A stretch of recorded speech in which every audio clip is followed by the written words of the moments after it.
le cours céder. Vous dites de souffrir, même si quelqu'un nous écrase, il faut se taire.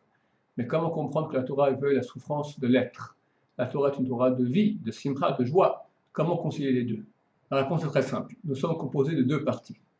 La partie qu'on appelle le corps avec ses pulsions, les sentiments, etc. Maintenant, on va appeler ça le nefesh, et la partie divine qui est la neshama. Alors, nous sommes entre les deux, le ruach.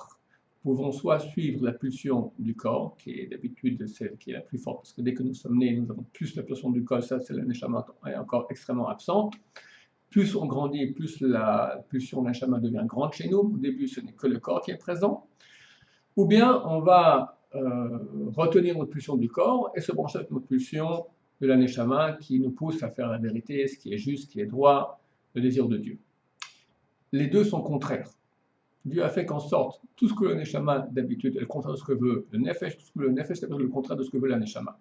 Donc forcément, si on va suivre la neshama, ça va souffrir le corps.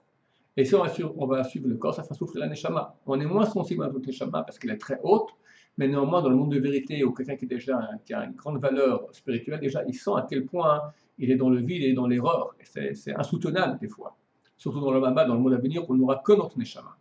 Donc il est vrai que très souvent, pour suivre la neshama, il faut faire souffrir le corps. Par exemple, on doit se lever le matin pour aller à la prière, c'est difficile.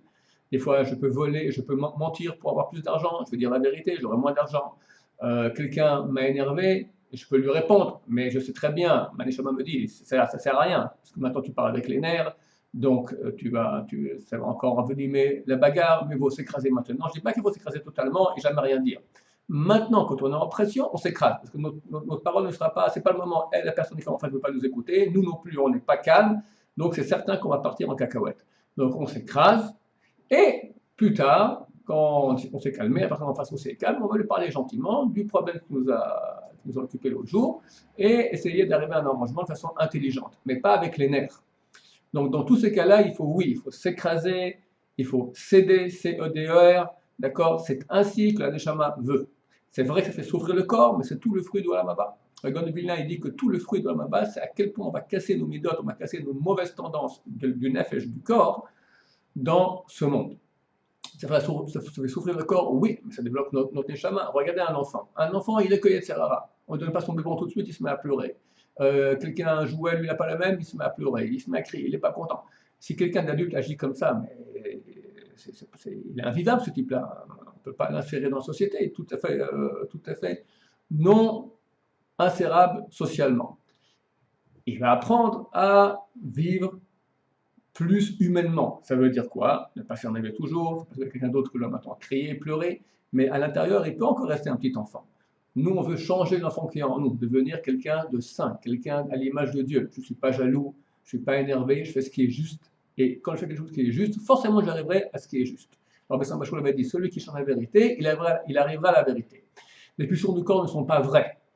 Elles ne sont pas dans le monde de vérité, elles peuvent se tromper, d'habitude elles se trompent. Même si elles sont raison, je dois analyser avec ma raison. Est-ce que c'est juste? Si c'est juste, ok, je laisse la pulsion animale faire ce qu'elle veut. Mais si maintenant ma raison va dire non, tu es dans l'erreur, je dois maintenant faire souffrir mon corps absolument pour lui dire tu es dans l'erreur, va maintenant dans la vérité. Et il devra, comme un chien qui suit son maître, ou un cheval qui suit son chevalier, il devra obéir au chevalier, bien que lui aurait bien voulu aller autre part. En cela est notre travail sur terre. Oui, ça fait souffrir le corps, mais on gagne énormément parce qu'on devient nous-mêmes. Le corps, c'est pas nous. Le corps, c'est un instrument qu'on a donné, un véhicule. Si on le suit, on s'est raté. Si lui est là pour nous servir, à nous, qui vont aller dans la vérité, alors c'est clair qu'on va réussir. Je vous souhaite beaucoup de réussite. Amen.